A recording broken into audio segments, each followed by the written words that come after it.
শুধু ডিম দিয়ে নুডলস বানিয়ে ভুল করছেন? নুডলস খেয়ে অস্বস্তি বা কোষ্ঠকাঠিন্যর মতো সমস্যা হয়? তাহলে একটু আলাদাভাবে তৈরি করা যাক। নুডলস তো সবাই রান্না করে, কিন্তু টেস্টি, ব্যালেন্সড আর হজম বান্ধব করে অসাধারণ নুডলস কিভাবে বানাতে হয় আজ সেটাই দেখাবো। এই ট্রিকগুলা দেখার পরে নুডলস বানানোর ধারণাই বদলে যাবে। চলুন শুরু করি। প্রথমেই নুডলস সিদ্ধ করে নিব। নুডলস সিদ্ধ করার সময় একটু পানি বেশি দেওয়ার চেষ্টা করতে হবে, এতে নুডলস ঝরঝরে হতে সহায়তা করবে। একটু রান্নার তেল দিয়ে দিতে হবে, তাতে স্টিকিনেসটা আসবে না। পানিতে লবণ দিতে হবে হাফ টেবিল চামচ। পানিতে বয়েল আসলে 1 প্যাকেট স্টিক নুডলস ছেড়ে দিচ্ছি। নুডলসের পারফেক্ট টেক্সচারের জন্য 2.5 মিনিট থেকে 3 মিনিট বয়েল করাই ভালো। বেশি সিদ্ধ, যেমন 4 মিনিটের বেশি সিদ্ধ করলে নুডলস নরম হয়ে যাবে, ভেঙে যেতে পারে এবং স্টিকি হতে পারে। 80% সিদ্ধ করাটাই ভালো। সিদ্ধ হয়ে গেলে স্টেইন করে নিয়ে সাথে সাথে ঠান্ডা পানি দিয়ে ধুয়ে নিতে হবে, তাতে ওভারকুক হবে না। ভালোভাবে পানি ঝরে গেলে একটু রান্নার তেল মিশিয়ে দিতে পারেন, ঝরঝরে থাকবে, একটার সাথে আর একটা লেগে থাকবে না। স্ট্রেইনারে রেখে দিন, তাতে বাড়তি তেলটা ঝরে যাবে। রান্নায় চলে যাব। প্যানে রান্নার তেল দিয়ে দিতে হবে 3 টেবিল চামচ। তেল গরম হয়ে গেলে রসুন কুচি দিতে হবে 1 টেবিল চামচ।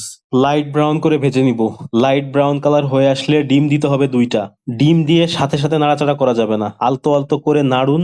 এরপরে শক্ত হয়ে গেলে নাড়াচাড়া করে ভেঙে ফেলুন, এতে ডিমের টুকরাগুলো বড় থাকবে, দেখতে ভালো দেখাবে। পরিষ্কার করা চিংড়ি ছেড়ে দিচ্ছি 100 গ্রাম। একটু সতে করে নিয়ে এবার শক্ত টাইপের যে ভেজিটেবল গুলো আছে সেগুলো ছেড়ে দিতে হবে, যেমন এর মধ্যে রয়েছে গাজর কুচি, বরবটি কুচি। একটু সতে করে নিতে হবে। আর এই স্টেপগুলো প্রত্যেকটা ফলো করতে হবে, স্টেপগুলো গুরুত্বপূর্ণ। দিয়ে দিচ্ছি হাফ সিদ্ধ করা মটরশুঁটি।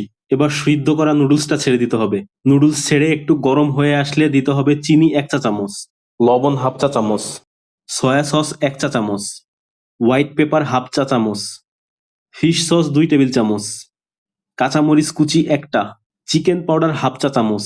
চিকেন পাউডার না থাকলে ছোট ম্যাগি মশলার প্যাকেটটা ব্যবহার করতে পারবেন, কাছাকাছি টেস্ট হবে। দিয়ে দিচ্ছি অল্প মাশরুম, যেটা স্লাইস করে কেটে নিয়েছি। দিয়ে দিতে হবে চিকেন, যেটা অল্প ডিম, লবণ, হোয়াইট পেপার এবং কর্নফ্লাওয়ার দিয়ে মেখে নিয়ে ডিপ ফ্রাই করে নিয়েছি। আর ডিপ ফ্রাই করার সময় চিকেনটা বেশিক্ষণ ফ্রাই করা যাবে না, তাতে শক্ত হয়ে যাবে। এবার হিটটা বাড়িয়ে ভাজতে থাকতে হবে।